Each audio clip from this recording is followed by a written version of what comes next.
तो CRO, welcome सभी को।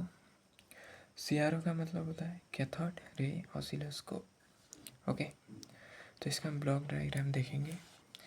जैसे कि ये जो CRO है ये हम लोगों का SCC फिजिक्स जो होता है कोर्स उसमें आता है।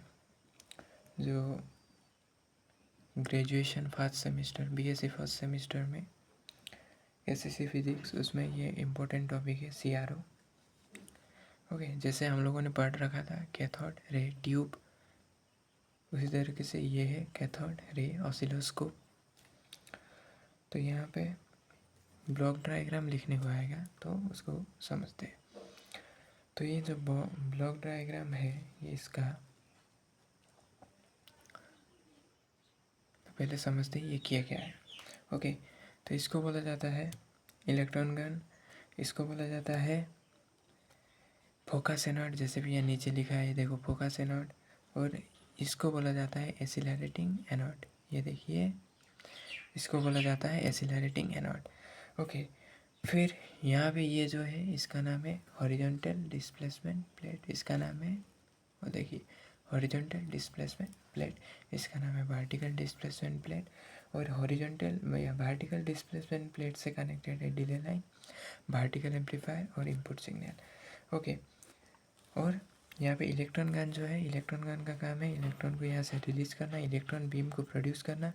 जो इलेक्ट्रॉन बीम यहाँ से जाएंगे फिर यहाँ से होके इनके बीच से जाकर स्क्रीन पे जाके हिट होंगे, तो हम लोगों को उसी तरीके का वेव यहाँ पे मिलेगा, देखने को मिलेगा। ओके, सपोज इसमें हम लोगों ने वोल्टेज अगर चेक करेंगे, अगर AC वोल्टेज है तो इस तरीके का ग्राफ देखने को मिलेगा, अगर DC है तो इस तरीके का ग्राफ देखने को मिलेगा, है कि नहीं, AC DC।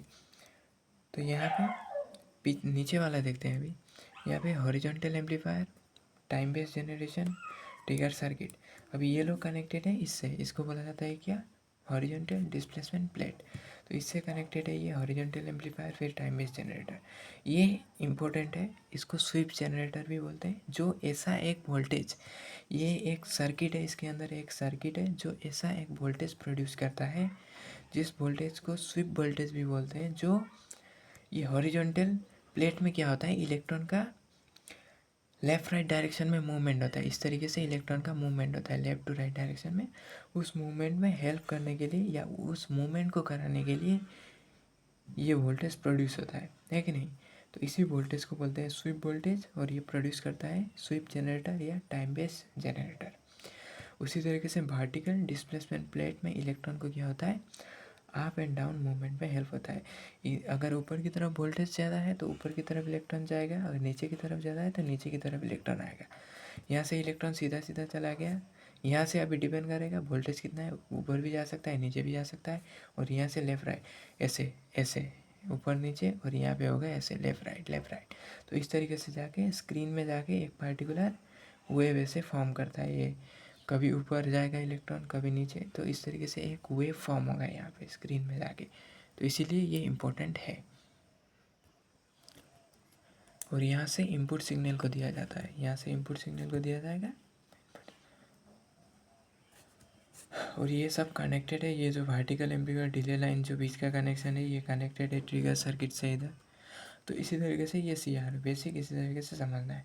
और इस ट्यूब को बोला जाता है कैथोड रे ट्यूब, या जो ट्यूब है इसको बोला जाता है कैथोड रे ट्यूब। स्क्रीन है, vertical displacement plate, horizontal displacement plate. आप लोग को बस याद रखना है वर्टिकल डिस्प्लेसमेंट प्लेट इलेक्ट्रॉन का वर्टिकल ऐसे मूवमेंट अप एंड डाउन, और horizontal displacement plate left right movement.